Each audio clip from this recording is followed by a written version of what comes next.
Liz, how you doing? It's wonderful to talk to you again. Thank you. You too. I will never forget the name of your podcast. It's one of my favorites. That's right. I remember you I saying think it's something about it actually before. my favorite. There you go. I appreciate that.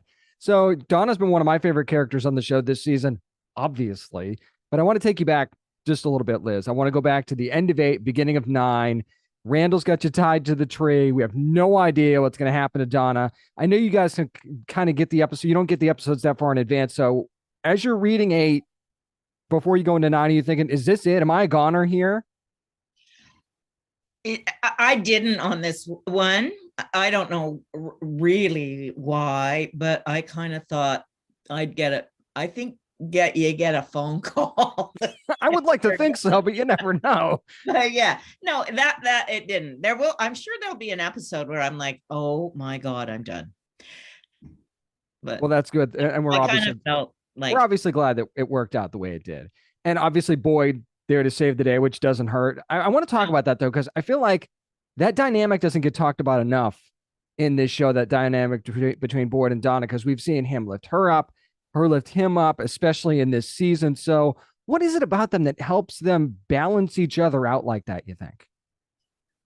I think they, in their own way, they're, as much as they don't always agree, they are both ready to be truthful with one another. Although he did hide a few things from me, but he comes a little around. bit.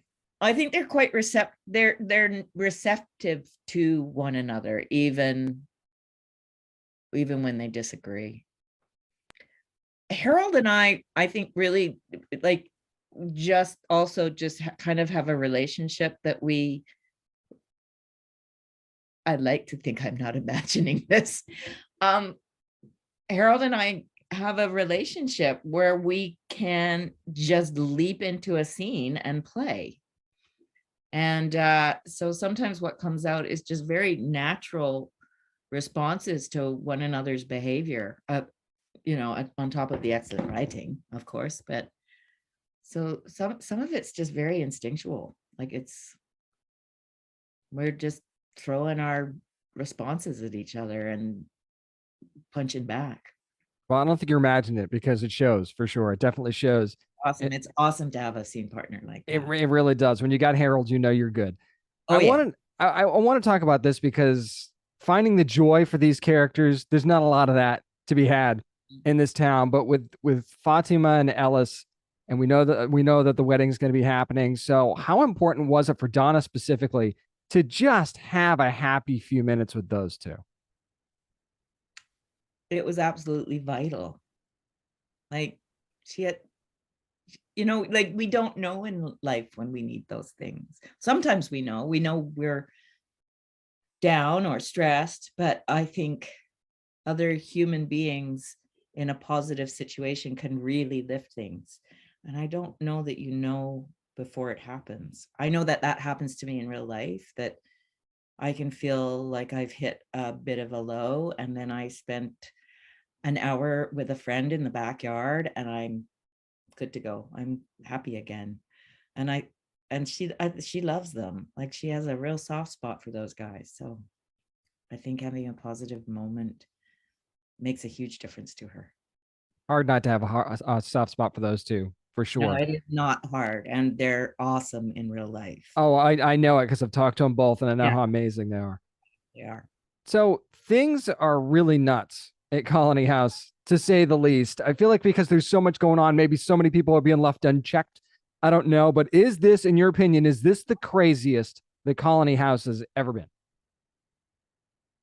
I think in the last 2 episodes, yes, since Donna's been there. I mean, who knows who was in Colony House before? Oh, see, you're going to throw that back at me. I see where you're going with this. Okay. Because like I have always wondered who built Colony House. That's true. But I never thought about who was in there before Donna turned up. But I know that since Donna's been there, it's the craziest it's ever been. No doubt. That's just what we need, Liz, is more questions. So that's I'm gonna throw that. We'll throw that on the pile, and we'll get to that. I have a bit of a thing with the question thing that I go, and who's got the answer to everything in life? Right, exactly. Especially especially in this show. Yeah. No doubt about it. This one's a simple one, and I'm just going to throw it out there because I want to get your reaction. What the hell is Tabitha thinking? What the hell is Tabitha thinking? It's not as simple as you think. I have to go out on a limb here because I don't know what she's thinking in terms of her immediate need, but I think there's a deep mother drive to fix things as a mother. And I say that as a mother, that sometimes there are things that you don't have a conscious sense of what you're doing as a mom, but that you have your instinct just is driving you. That's my answer. That's a darn good answer too, and you'll find out why when you see the season 2 finale of From on MGM Plus. That's Sunday night.